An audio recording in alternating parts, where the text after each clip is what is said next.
Today's podcast episode is on mindful parenting with Dr. Renee. Renee is a Ph.D. psychologist and specialises in the area of child psychology. I gained so much out of this episode. You'll hear me babble quite a bit throughout the episode on personal things, but I think it's really relatable to most people, parents, caregivers, aunties and uncles. So if you enjoy this episode, make sure you please share and subscribe and leave a review. I hope you enjoy.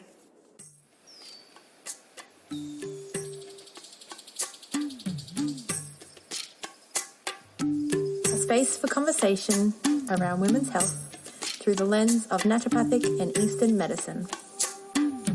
I am Sandy Ross, and this is Her Earth Medicine Podcast.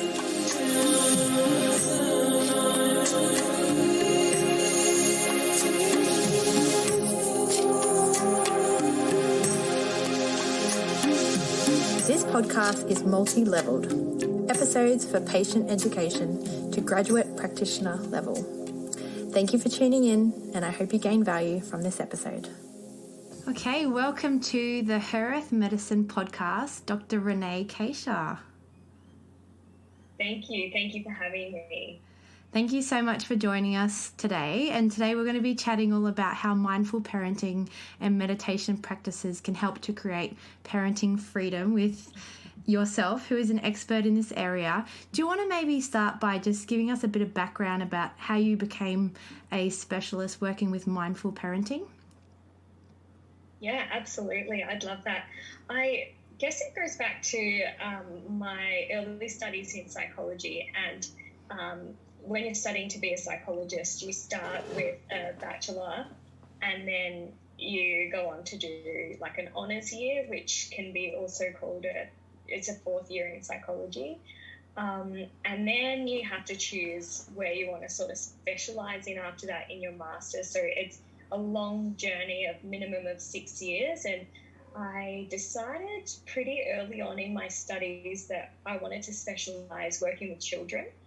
And I decided to go into educational developmental psychology, which sort of where you can end up as, I guess, a quote-unquote child psychologist. And I say quote-unquote because I don't really identify just with being a child psychologist. I'll talk more about why.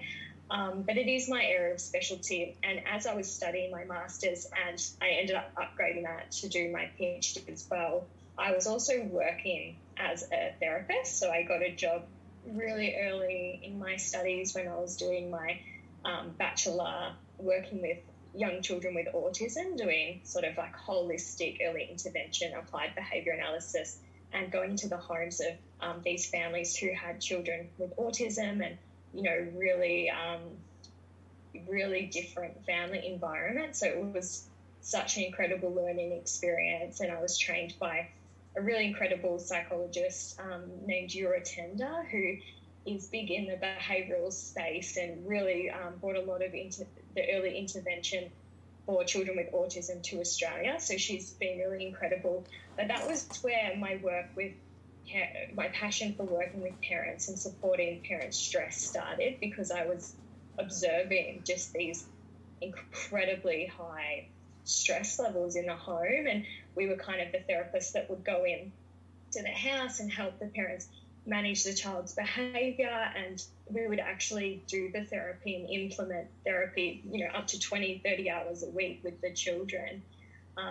And I sort of could see that the parents were feeling quite disempowered with the system, the way that it was working. And even though we try to always work as this saying, parents as partners and, you know, as therapy partners with the therapists, I think, you know, it's incredibly overwhelming. They haven't done psychology degrees and they're having all these strangers come into their homes who they get to know over time. But there's a lot of stress for them, and we kind of expect them to pick up and just we say, okay, these are the strategies that we're working on this week, and we just sort of expect them to implement them. And I think as a young and an inexperienced therapist, you kind of think, oh, I don't understand. Why didn't you just do it? Like, I told you what to do. And then, you know, after years of observing these patterns, it started to become very obvious to me that that stress and anxiety and not just a little bit of stress, but chronic stress and chronic anxiety and a real lack of support for their emotional and psychological needs was sort of underlying this behaviour that looked like, oh, maybe they're not on board, or maybe they don't get what we're doing. And that's actually, I realised that wasn't true at all. It was, they had so many needs that weren't being met.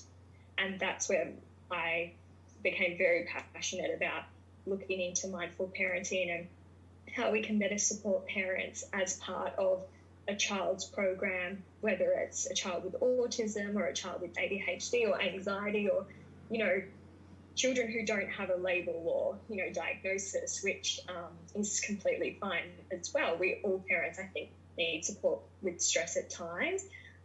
And that led me into my research, which I upgraded from a master's to PhD, to create a program and validate it empirically and see whether it was actually effective, which I can talk more about too. But that's sort of in a nutshell how I got here. Yeah, great. And it fits so beautifully into Chinese medicine, actually. We have a saying in TCM that to treat the child, treat the mother. And it's the vicious cycle, isn't it, of stress being contagious. And we know the role of the nervous system if you're, feeling that nervous tension from someone else and how it can affect the behaviour of people around us. Could you maybe dabble into that a little bit more and give us a bit more of the, physiology behind how that all works? Yes, absolutely. I love that saying that you said. I totally practice in the same way. I'm so aligned. And I'm a bit cautious and conscious that I'm often, like, a lot of my work and stuff that I write in my recent book talks to mothers especially, and I'm a little bit worried about, leaving out fathers. But like you sort of said, that TMC focuses on mothers, I find that they sort of are that often that sort of person who holds the whole family's nervous system. They're often, not always, their nervous system kind of holds the rest of the family. So I can talk more about that. But the physiology of chronic stress in parenting is really interesting. When we fall pregnant, we have hormonal changes happening right away, happens in our hormones, our brain, our physiology. And then when we have the baby, it continues to change. So our amygdala, the part of the brain that recognizes threats and that lets us know that, we should be more alert, works within the limbic system of the brain, which is then fed memories by the hippocampus. And that will sort of tell us whether we're safe or not. So if we have been bitten by a dog before and we go to the beach and there's a scary dog there that looks the same as the one that bit us, our amygdala would alert us to say that this isn't safe, and it would, hippocampus would feed us a memory that reminds us of why we're not safe, and so we would go into fight or flight mode.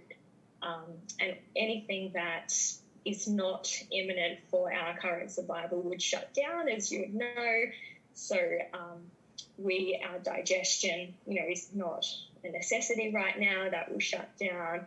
Our immune system, our reproductive system, while other things will speed up, like our heart rate, our blood pressure will change.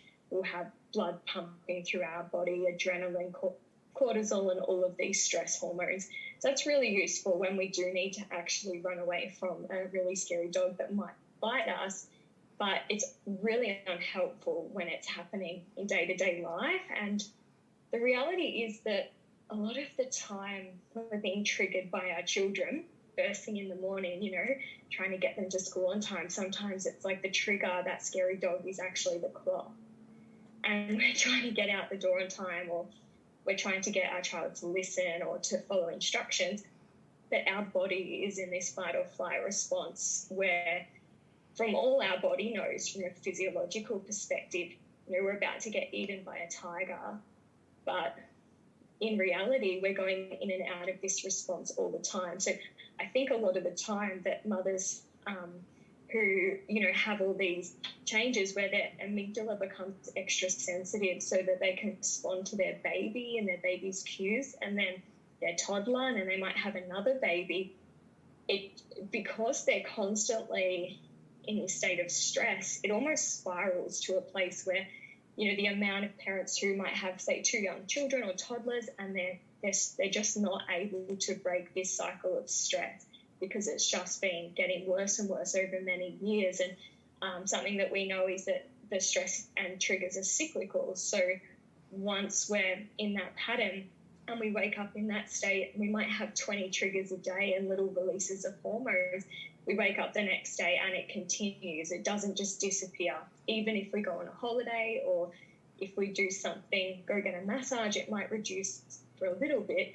But if nothing changes, nothing changes. So we just end up in this pattern for a really long time, and to the point where I have seen parents go through, I was, one of the patterns I was observing was parents having autoimmune conditions of these children who I was working with. I was like, oh, there's something here. There was young parents having chronic illness, chronic health problems, chronic stresses, and I was like, this is a pattern.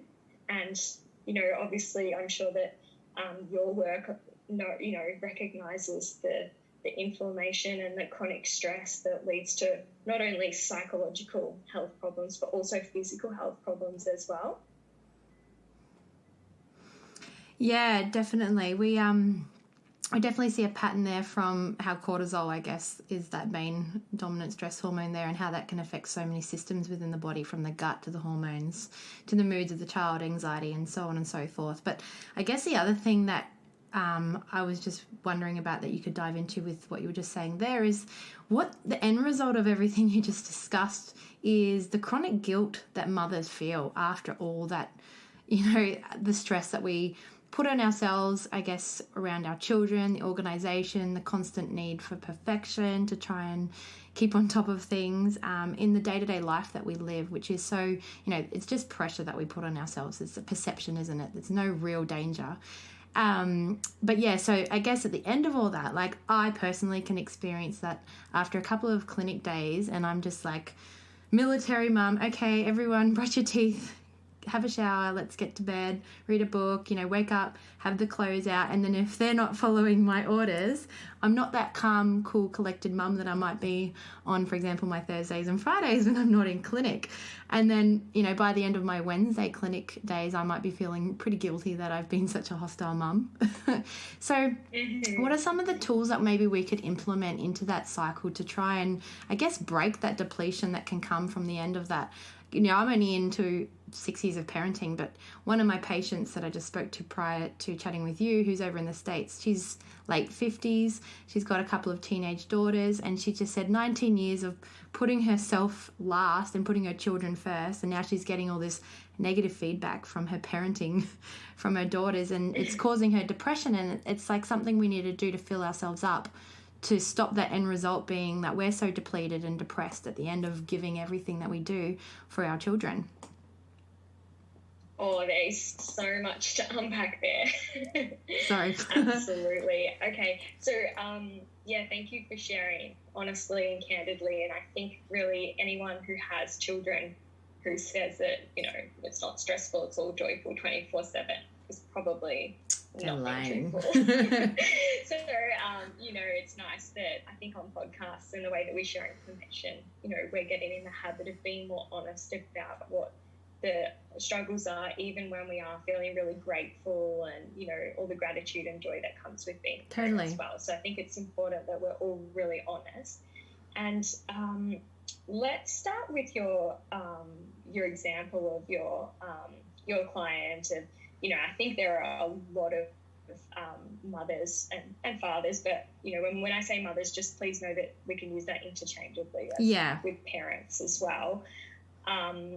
And there are a lot of parents and mothers in this case where they might be approaching that midlife, or their children are grown up, and there's sort of been this systemic shift all over Instagram and everywhere. We're starting to look back on our childhood and understand how our family systems have shaped us, and there's all of this new work around trauma and what trauma is and what trauma isn't, and there are so many benefits to all of the information out there. I really love aspects of it, but I see the harmful sides of it too when I have 15-year-old clients coming into their sessions with their TikTok videos, and they're telling me about their symptoms and coming up with diagnoses for themselves based on a TikTok person they're following, and they're linking it back to their trauma, and then they're telling their parents, and it's this lack of containment and guidance that I think all of this information has brought is a little bit frightening in the mental health realm. So I think it's a bit of a balance. Obviously, with everything good comes like the yin to the yang, and there's always a counterbalance. So we need to be really careful about that information. So in turn, what's happening is all these young people are learning all these things, and then they're turning to their parents, and there's a lot of blame and shame. And I think when we talk about parenting styles and improving generation to generation, because we're learning more information, it's really important that we hold that understanding that people are usually always doing the best that they can with what they know at the time. My parents didn't have the access to the information that I have, partially because the research that I'm talking about didn't even exist then. So to expect them to parent in a way that I might intend to is completely unfair. So I think when we are looking to do some work on ourselves from our own childhood, it's really important that we keep that in a safe space where it's not just blaming our parents, but it's having the same compassion for them that we wanted as children, perhaps. And there is that danger of parents going down those shame spirals of feeling really, really overwhelmed and full of regret and guilt about, how things were back then. And women especially, they weren't supported well either back then. We've come a long way with empowering women, so that impacted how they would mother and parent and model for their daughters and things like that. So there are so many layers systemically to that I think we have to come back to a compassionate place and be fair, and to also own our own work, be accountable. And if we're a young person and we want to work through something about our childhood, there's no need to talk about it even often with parents. Sometimes it might be if you're in family therapy, but a lot of the time it's about going within, and it's not something that we need to, have mended or to discuss in a setting that's outside of our therapeutic setting. So I guess that's my stance on that part of it, because otherwise, we just want to come back to what's constructive about this other than the blame, and coming back to compassion for everyone involved and a bit of a deeper understanding of that.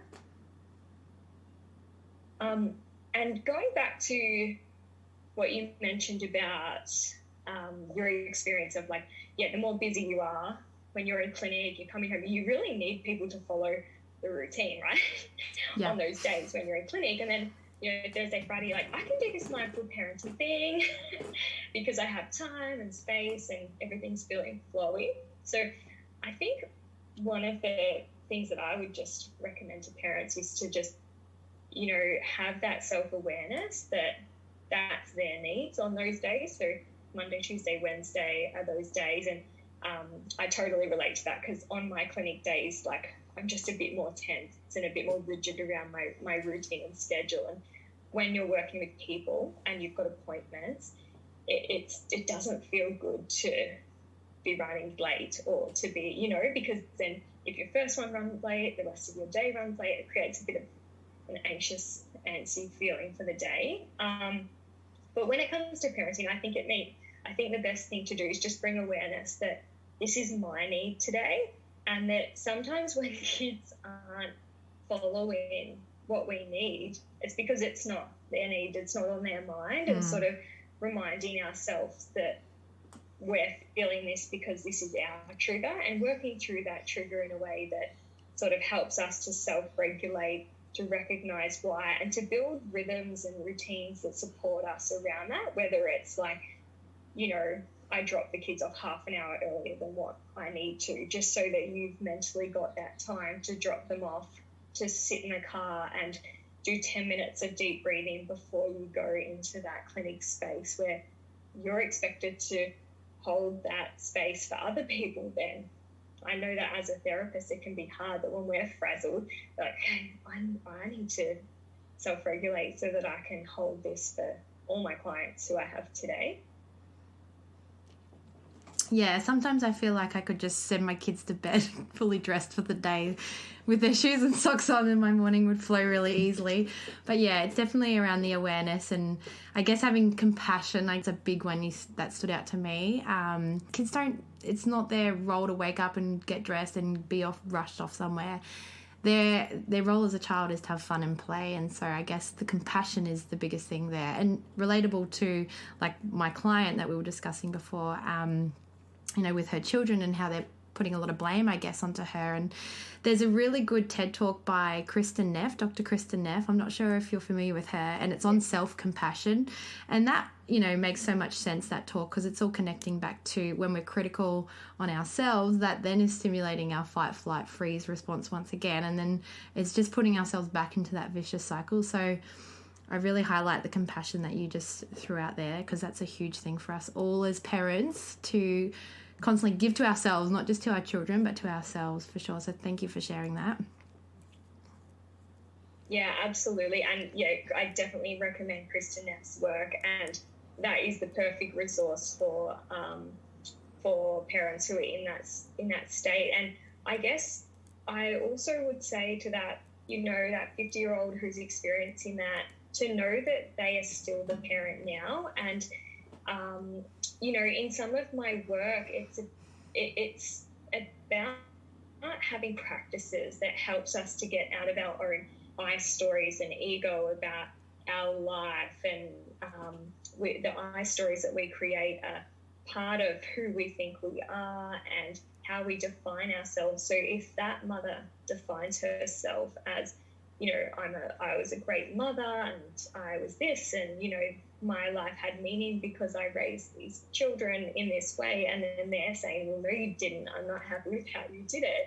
You know, that creates this conflict, and how is she going to move past that? So part of that is coming back to realize that these are just all stories that we have and construct about ourselves, and they actually get in the way. And perhaps what her children are seeking right now, she can still embody mindful parenting now. It's not too late just because her children are older. They want to be heard, they want to be seen, they want to be acknowledged, they might want a repairing discussion, and she can still achieve all of those things now, maybe with her own supports in place.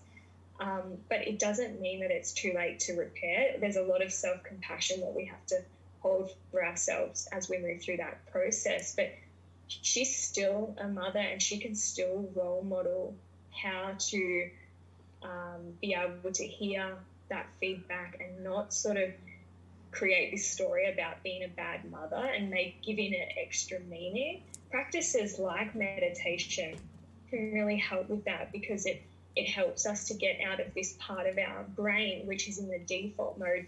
It's basically running on stories and ruminations about the past, which is probably happening for her, where she's just going over and over everything she did, everything they're saying she did wrong. And at some point, yes, we can recognize and repair the past, but at some point we have to come back to the present.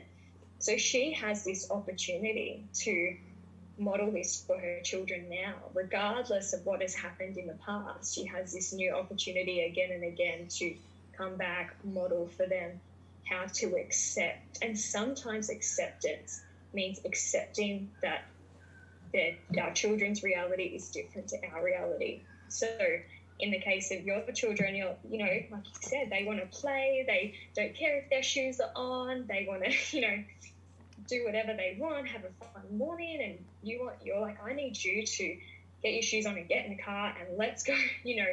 So we can also accept that we have different experiences and realities, and that children have intense emotions, and they might have actually felt something that we feel is unfair. Like they might say something like, I felt abandoned, and as a parent we're like, what do you mean? Like, I met all your needs, how could you say that? But it's okay for us to we can bring acceptance to having different realities or different perceptions of that situation, and bring empathy for their experience and the way that they saw it and felt it at the time, and empathy for our experience without making one or the other wrong.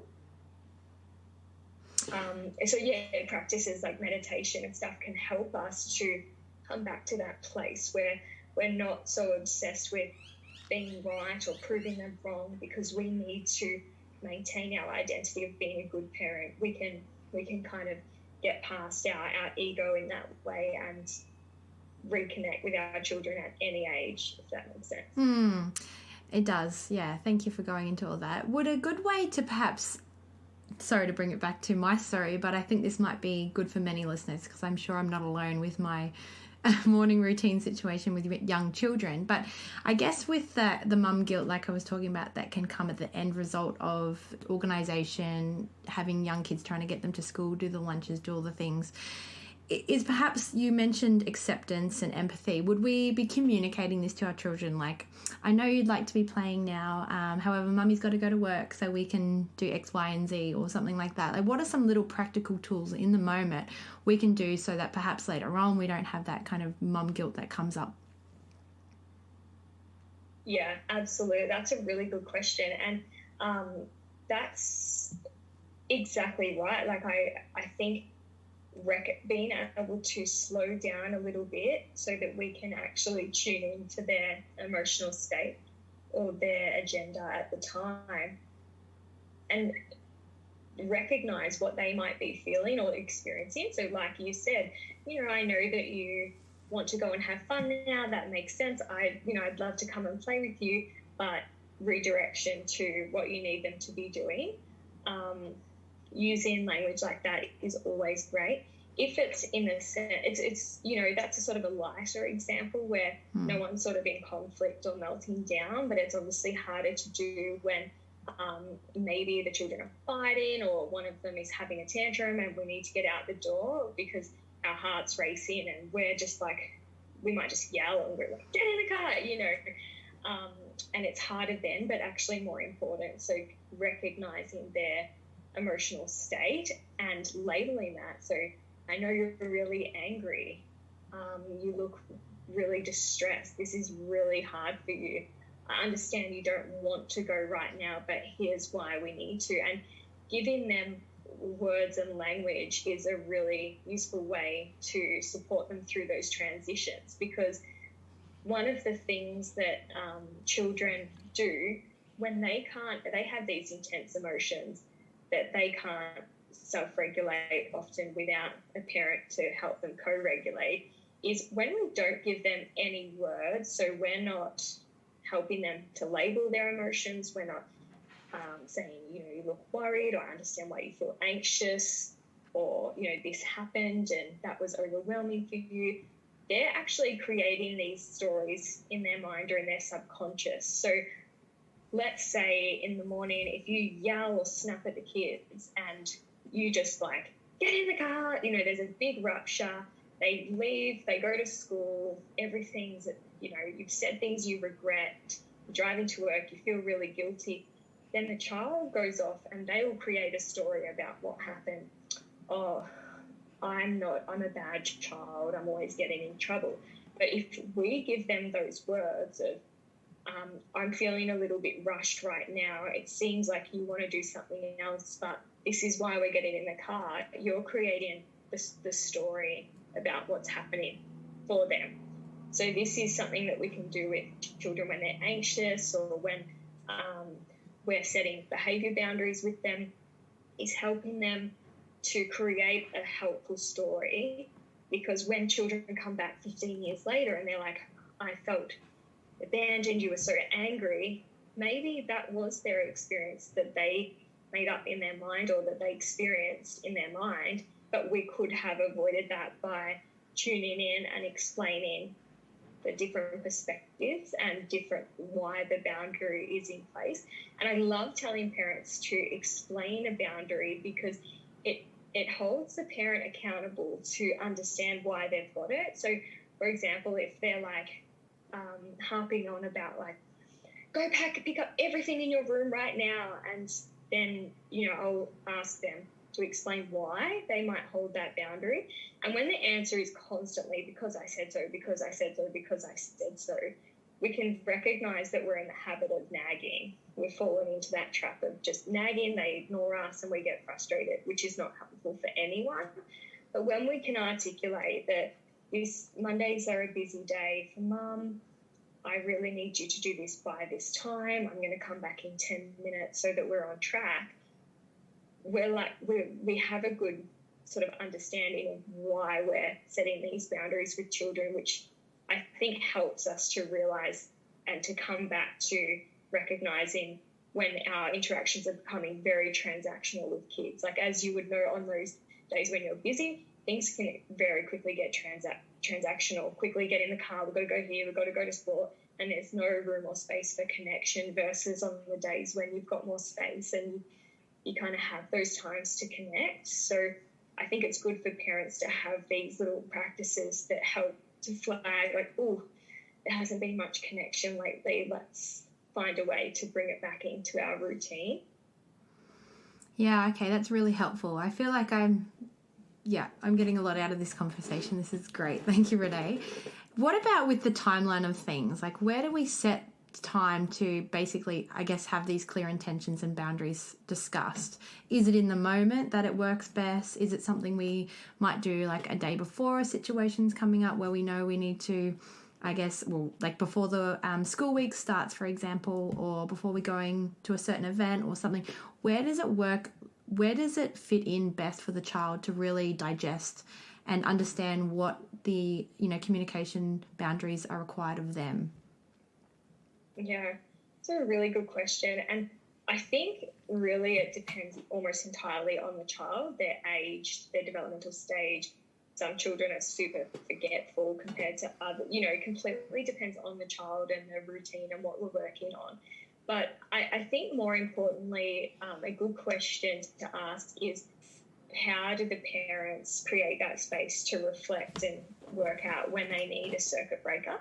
So, and that's different for everyone. Like, some people have a daily practice where they love to get up that little bit early before the kids and have that moment to reflect on what's coming for the day, what their intentions are, and sort of set up the day from a really intentional place. And then some parents might have that their kids go to bed and they take a few moments to reflect afterwards. I mean, sometimes they're just so exhausted that it's unrealistic. And then, others might implement a routine on the weekend where they have time, or with their co-parent or partner, and they might come together and go, how are we going with these things? So I think I always encourage parents to work out a way that sets up these practices to stop and pause and reflect, because sometimes, we can go a year without stopping to think, and we've been having this same issue come up again and again. We just need to sit down and go, like, what is maintaining this? What boundary am I not setting? What am I not communicating clearly? And children can just adapt really quickly when we're consistent. Consistency is probably the most important thing for most children. And I've got a couple of kind of like templates that I've got in my book, where it actually breaks down heaps of case studies and examples towards the end of it, with just practical examples about different parents and how they started to reflect on setting these intentions and how to actually make behavioural changes for themselves. But for the child, it's completely dependent. I mean, we can tell the child, okay, this week we're going to try and get ready for school on time. By tomorrow, they're going to have forgotten most of the time. So we need to go, okay, what environmental factors am I changing? How am I communicating with them to remind them, whether it's using visuals or timers. There's plenty of things that can be helpful, or a schedule, giving them a visual schedule to follow or flow through in the morning. But I think it comes back to having those reflective practices as parents, so that we're like, oh, that didn't work, or that's working well, or this is why that's getting worse, and just taking that time to think, which is why seeing a therapist or a psychologist can be really good, because they'll check in like, oh, how's that morning going, or how's that thing going, and they're like, oh yeah, actually, he's been toileting really well lately, and I hadn't stopped to think. But you don't need to have a therapist or a psychologist to do that on your own as like an introspective practice. Yeah, accountability, it's very important, isn't it? Yeah, and helping us to just check in with ourselves not in a disciplined way, but in a self-nourishing way. Yeah. Like, how am I doing? And then if the kids are just like a nightmare that week, we might recognize like, oh, well, I really need to go to yoga. I need to go get a massage. I need a day out because I am depleted. And going, that's completely okay. I just need to organize that, for next Friday or whatever. I need to book all that in now because I need to break this cycle or this circuit. So that's completely fine as well. It might not be the kids, it might be about us. But being able to recognize that and to self-nourish with whatever we need, I think is even more important. That was something that our parents didn't often model for us that well, because that idea of like being a selfless woman and, sacrificing all of our needs, but really like what I write about is that our children's needs are our needs. So if our needs aren't met, we can't meet their needs, right? Yeah, so beautifully put. I love the way you really connect how the child's need is so reflective of our needs. It's just so important to really fill our cup up so we can pour to others. And could you maybe go into a little bit about how, these emotions can be quite contagious? If I see a lot of kids with maybe ADHD, autism, anxiety is a really common one we see with kids now in clinic, and I tend to see massive patterns with the parents. Maybe the parent is suffering from anxiety, or the parent is very wired, potentially undiagnosed ADHD, but has those tendencies towards ADHD. And, sometimes we have to indirectly treat the parent to support the environment of the home so that can then relate to the child, obviously while supporting the child. But could you maybe touch on that area a little bit?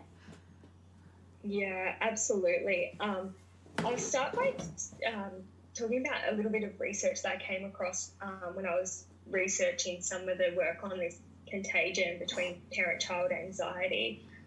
It's really interesting. So in twin studies where two biological twins have been separated at birth and one twin has remained with their biological parents and one has been adopted by non-biological parents, I guess from an old school perspective of like, we inherit our genes and we inherit the DNA of our parents, and if they have ADHD, we have it. If they have anxiety, we have it, because we know these patterns exist. We talk about that with what our genetic, I guess, susceptibility or inheritance is, or family history of, whatever it is. But when we look at these patterns, we would expect, probably a lot of people would expect, that these children would reflect the patterns of their biological parents because it's in our DNA and genes. But what a lot of this research is showing, that these children are actually more likely to mimic the parent who is parenting them. So the children who were with their biological parent, if their biological parent had anxiety at age 7, then they might have been more likely to have anxiety at age 7. Say the child is with an adoptive parent who's not biological, they're still more likely to mimic the patterns of the non-biological parent, which I think is really interesting, and also their childhood patterns. It's quite amazing, and it comes back to epigenetics, which is we are born with a set of genes, but our environment and our lifestyle and our modeling shapes them, and they change over time. So when we have say we're a parent who we have, a lot of anxiety, or we've had an anxiety disorder, we have a child, we're worried about kind of passing that on, because we know in the literature that if a parent has it, the child might be at greater risk of having it. We're not fully disempowered to say, just because I've got this, my child's going to have this.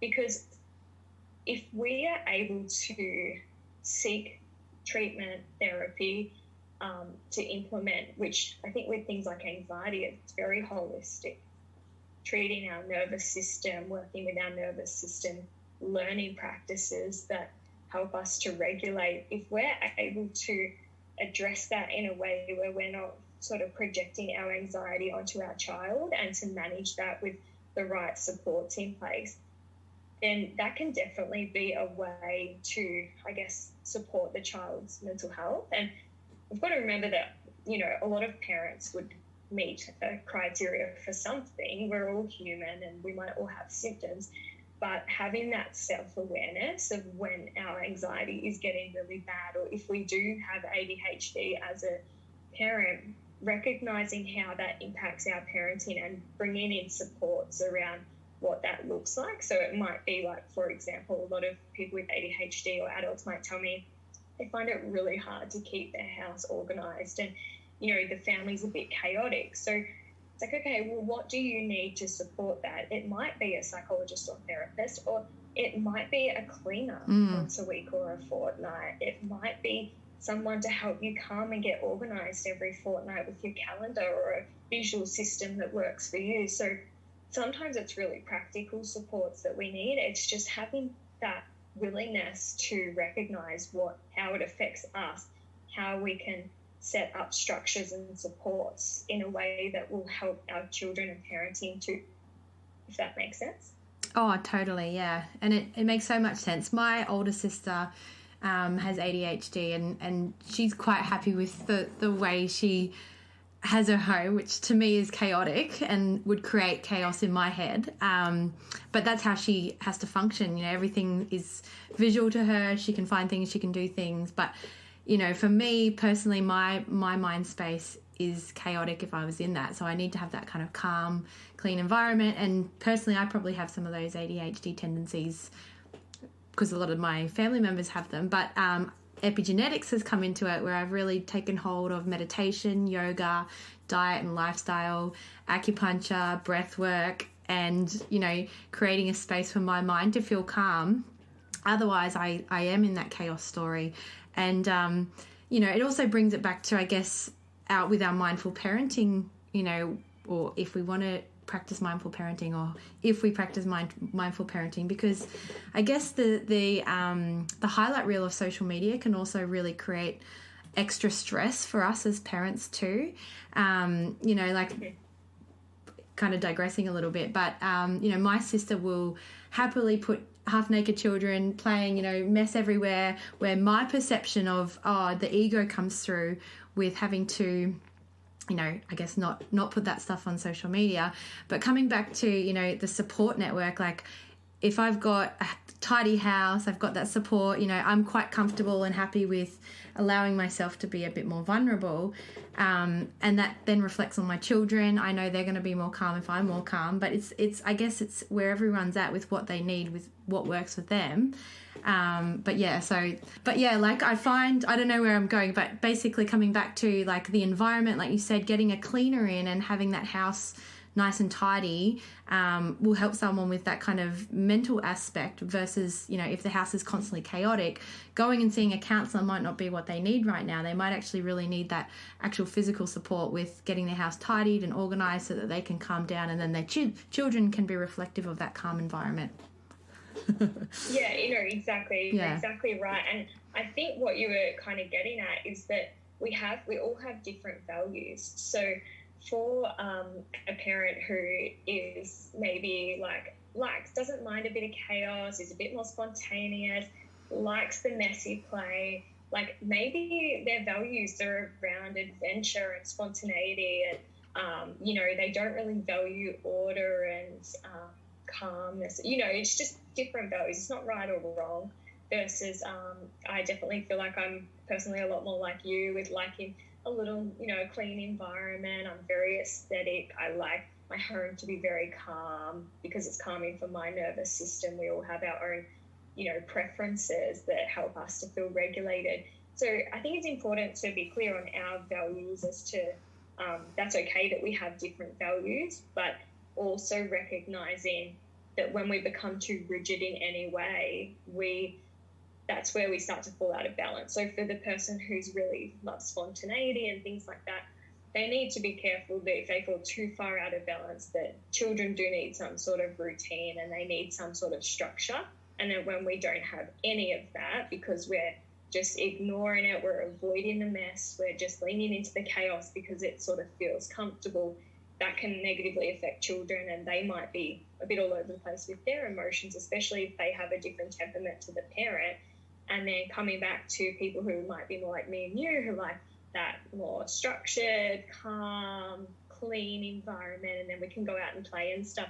If we don't check in with ourselves, maybe sometimes we can't be present because we're too fixated on cleaning, or I'll get to that because I have to have this done now. And it helps us to feel regulated within the home. But on the flip side, we can miss those moments of mindfulness where you look at your sister, you're like, I wish I could just put my hands in the paint, but not today.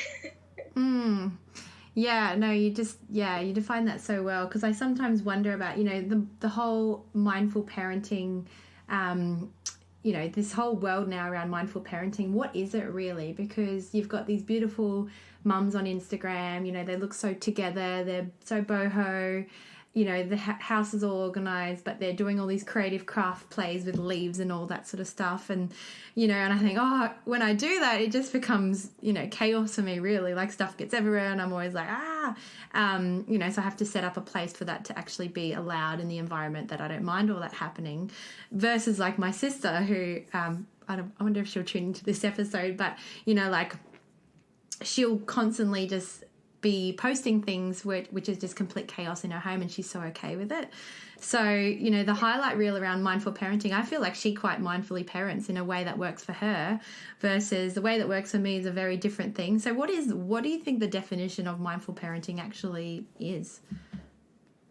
Yeah, it's such a good question. And I love that you bring up social media on this note, because I have just have just released a book in mindful parenting. I have been on social media a lot more, just naturally as part of the launch, and noticing a lot of these highlight reels and different people that I'm connecting with. And there's a discomfort around sometimes the perfect reel, highlight reels that we're seeing. And I see so many people in practice who have these beautiful Instagrams, and then they come in and there's no elements of mindful parenting actually within their family. So I guess what I would say is, when we're judging it via social media, it essentially means absolutely nothing. Just because somebody's got pretty photos doing activities that look sort of Montessori style, it doesn't mean anything about their parenting. And sometimes we see people, and I'm not judging or projecting anything that's right or wrong. Everything that we do in motherhood is up to us. But, a lot of these people who talk about mindful parenting have every second photo of their kids perfectly posed with their hair perfectly done and in a perfectly matching outfit that's, tagging a company. And if you imagine the behind the scenes of that moment, I mean, it might look like mindful parenting on Instagram, but, is it really the true essence, which comes down to three core things, which is acceptance, empathy, and sovereignty. So mindful parenting was initially sort of identified by someone called John Kabat-Zinn, who's one of the biggest mindfulness teachers in the world, who sort of brought mindfulness to the medical world, people with chronic pain. And he has, been a big game changer in bringing it to the West and bringing it into the bio sort of social medical model of how we look at illness and stress and things like that. So he defined mindful parenting. I'm going to see if I can get his definition. for you while we are here. 1 second. But it's more about tuning into their inner world, a way of recognizing our child's emotions in the present. Let me see if I can get it. No, I don't have it right here. I did quote it in my book. But it's basically about having a non-judgmental attitude towards our child and having full acceptance of their being that is separate to us in the moment. So when we are interacting with them, it's as simple as being present. Anything else, craft, art, the way they're dressed, where they live, none of that is relevant. Like, we can have the image of it, but unless we are connecting, and all they need is us and all we need is them to be able to be practicing mindful parenting, there's nothing else to it, if that makes sense. Yeah, that's perfect. So well put. And I guess a good segue into maybe telling us a little bit about your book. So you've got a book that you've just released called Parenting Freedom. Can you maybe tell us a little bit about what we can expect to read if we get your book? Yeah, sure. Yeah, that was just released last week. It's been a bit of a passion project after I finished my Ph.D. and published some of my research. You know, you kind of feel like the academic work just collects dust on the shelves sometimes. Well done to you, because that's a lot of work. I don't think a lot of people realise the work that goes into a PhD, so I have to just congratulate you. Thank you. Yes, it's a couple of years of work and, a lot. And you kind of feel like only your supervisors and stuff read it and, you know, a couple of professors. But really the reason why I did it was out of passion for helping parents and, helping them to make really practical changes and to understand how simple it is to adopt some of these parenting practices. So after I finished that, I thought, wow, I really want to create something that everyday parents can understand and relate to. And so I started that journey of writing a book, and it started off as very clinical and academic. And when I read it the first time, I was like, oh, this is not, going to speak to everyday parents. It speaks to psychologists and professors. So I almost rewrote it from the start, and it's written in sort of different stories and case studies. So it's not so scientific. It sort of hopefully comes to life through the stories, kind of like some of the stories and examples I've given today. So the first part is about stress cycles and how we get stuck in all of these unhelpful, dysfunctional patterns from an intergenerational level to just day-to-day with our kids. And the second part is about how we can break free of these patterns using lots of evidence-based strategies, mindfulness-based strategies, meditation practices for our brain and how it changes our brain. And then part 3 looks at the sustainability of parenting and parent-child interaction. So we talked a bit about emotional attunement today, and it gives lots of practical examples of how we can better emotionally attune and become emotion coaches for our children, while setting boundaries with something that I've referred to as ruthless compassion in the book, ruthless compassion for our boundaries, but also for our child. So sometimes we have to say no to them for their well-being, and it helps us to move through the emotions and the discomfort of setting those boundaries. But there's sometimes, like when we say no, there's a big eruption or there's a big conflict, or we're almost punished by saying no or setting that boundary. So, a lot of parents would probably be able to recall a couple of times where they've just turned a blind eye because they can't be bothered right now. Totally understandable, but it just helps to get clarity on what the priorities are and how we can stay more consistent and sustainability sort of for life with these practices that we can come back to without relying on a therapist or, a teacher to constantly support us, a way that we can learn to support ourselves in these practices, because parenting goes on for a really long time, even when our kids are grown up. So,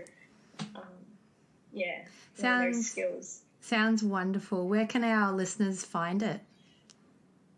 Yeah, absolutely. Thank you for that. The book's called Parenting Freedom.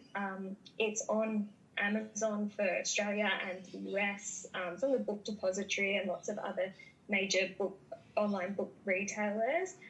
If you have any trouble finding it, you can always jump on my website, reneecachia.com, or find me on socials at Renee Cachia, Ph.D, and I'll always have the links to find it. But it should be available worldwide at one of those big retailers or Barnes and Nobles, anywhere like that.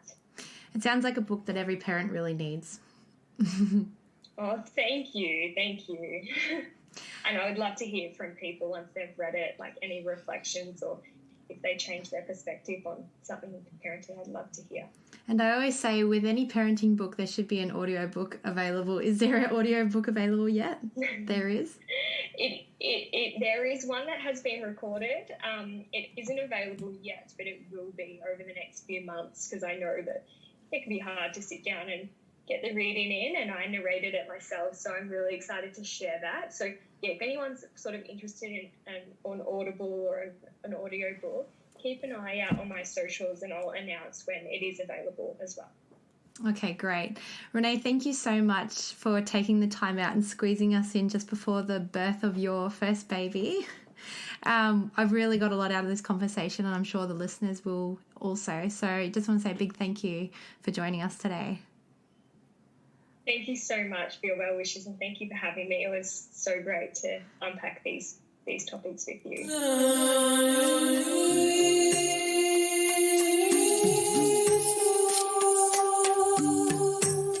Thank you for listening.